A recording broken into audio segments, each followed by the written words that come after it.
Hi friends, ഇന്ന് ഞാൻ വന്നിട്ടുള്ളത് ഒരു ചെമ്മീൻ റോസ്റ്റിൻ്റെ റെസിപ്പി ആയിട്ടാണ്. പത്തെല്ലാം ചപ്പാത്തിക്കൊക്കെ കൂട്ടാൻ പറ്റിയ നല്ലൊരു കറിയാണ്. കുക്കറിലാണ് ഉണ്ടാക്കുന്നത്. അങ്ങനെ കുക്കർ അടുപ്പത്ത് വെച്ചിട്ടുണ്ട്. അത് ചൂടായി വരുമ്പോൾ അതിലേക്ക് വെളിച്ചെണ്ണ ചേർത്ത് കൊടുക്കാം. വെളിച്ചെണ്ണ തന്നെ ചേർക്കണം, എന്നാൽ നല്ല ടേസ്റ്റ് ഉണ്ടാവും. അങ്ങനെ എണ്ണ ചൂടായി വരുമ്പോൾ അതിലേക്ക് 1/2 ടീസ്പൂൺ കടുകിട്ട് പൊട്ടിച്ചെടുക്കാം. ഇനി ഇതിലേക്ക് 1 ടേബിൾ സ്പൂൺ വെളുത്തുള്ളി ചതച്ചതും ചേർത്ത് കൊടുക്കുന്നുണ്ട്. അതും ചേർത്ത് നല്ലപോലെ വഴറ്റിയെടുക്കാം. ഇനി ഇതിലേക്ക് ചേർക്കാൻ പോകുന്നത് 2 ഉള്ളിയാണ്. 2 വലിയ ഉള്ളിയാണെങ്കിൽ 1 മതി, ചെറിയ ഉള്ളിയാണെങ്കിൽ 2 എണ്ണം എടുക്കണം. അങ്ങനെ അതും ചേർത്ത് കുറച്ച് ഉപ്പിട്ട് കൊടുക്കുന്നുണ്ട്. നല്ലപോലെ വഴന്ന് കിട്ടാൻ വേണ്ടി. ഉള്ളി പെട്ടെന്ന് വഴന്ന് കിട്ടും ഉപ്പിട്ടാൽ. അങ്ങനെ ഉള്ളിയൊക്കെ നല്ല വഴന്ന് റെഡി ആയിട്ടുണ്ട്. ഇനി ഇതിലേക്ക് നമുക്ക് ഒരു തക്കാളി ചേർത്ത് കൊടുക്കാം. ഒരു വലിയ തക്കാളിയാണ് ഞാൻ ചേർക്കുന്നത്. 1/2 കിലോ ചെമ്മീനാണ് ഞാൻ എടുത്തിട്ടുള്ളത്. അതിന് ഒരു വലിയ തക്കാളി 2 സവാളയാണ് ചേർക്കുന്നത്. അങ്ങനെ അത് നല്ലപോലെ വഴന്ന് വരുമ്പോൾ ഇനി ഇതിലേക്ക് പൊടികളാണ് ചേർക്കേണ്ടത്. 1 ടേബിൾ സ്പൂൺ മുളക് പൊടിയും 1/2 ടീസ്പൂൺ മഞ്ഞൾപ്പൊടി, 2 ടേബിൾ സ്പൂൺ മല്ലിപ്പൊടി എന്നിവ ചേർത്ത് നല്ലപോലെ വഴറ്റിയെടുക്കണം.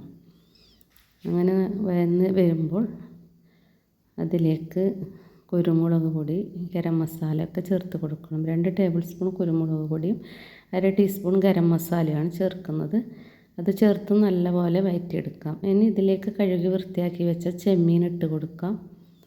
അങ്ങനെ ചെമ്മീൻ നല്ലപോലെ കഴുകി റെഡിയാക്കിയിട്ടുണ്ട്. ഇനി നമുക്ക് ഇതിലേക്ക് ഇട്ട് കൊടുക്കാം. അത് ഇട്ട് കൊടുത്ത് 5 മിനിറ്റ് നല്ലപോലെ വഴറ്റിയെടുക്കണം. നല്ലപോലെ ചെമ്മീനൊക്കെ മസാല പിടിച്ച് വരാൻ വേണ്ടിയാണ് നല്ലപോലെ വഴറ്റിയെടുക്കണം എന്ന് പറയുന്നത്. അങ്ങനെ അതും നല്ലപോലെ വഴറ്റിയെടുത്ത് റെഡിയാക്കിയിട്ട് എടുക്കാം.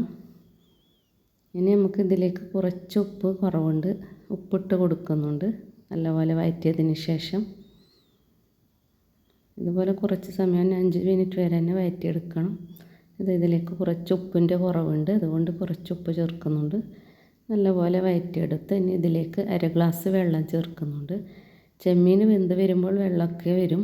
അങ്ങനെ 2 തണ്ട് കറിവേപ്പില ഇട്ട് കൊടുത്ത് 1/2 ഗ്ലാസ് വെള്ളവും ചേർത്ത് കൊടുക്കുന്നുണ്ട്. അങ്ങനെ 1 ഗ്ലാസ് വെള്ളം ചേർക്കാം. ഇനി കുക്കറിൻ്റെ മൂടി വെച്ച് 4 വിസിൽ വേവിച്ചെടുക്കണം. കുക്കർ മൂടി വെച്ച് അപ്പോൾ നല്ല പാകത്ത് വെന്ത് നല്ല കറിയായി കിട്ടും. ഇറച്ചിക്കറീൻ്റെ ഒക്കെ ടേസ്റ്റാണ് ഇതിന് കിട്ടുന്നത്. അങ്ങനെ 4 വിസിൽ ആയതിന് ശേഷം നമുക്ക് കുക്കറിൻ്റെ മൂടി തുറന്ന് നോക്കാം. അങ്ങനെ നമ്മളുടെ ചെമ്മീൻ കറി റോസ്റ്റ് നല്ല റെഡിയായി കിട്ടിയിട്ടുണ്ട്. നല്ല പാകത്തിന് ഉപ്പൊക്കെ ആയി, നല്ല മണമൊക്കെ വരുന്നുണ്ട്. അങ്ങനെ എല്ലാവരും ട്രൈ ചെയ്യണം. അങ്ങനെ നമുക്കിതൊരു പാത്രത്തിലേക്ക് വിളമ്പാം.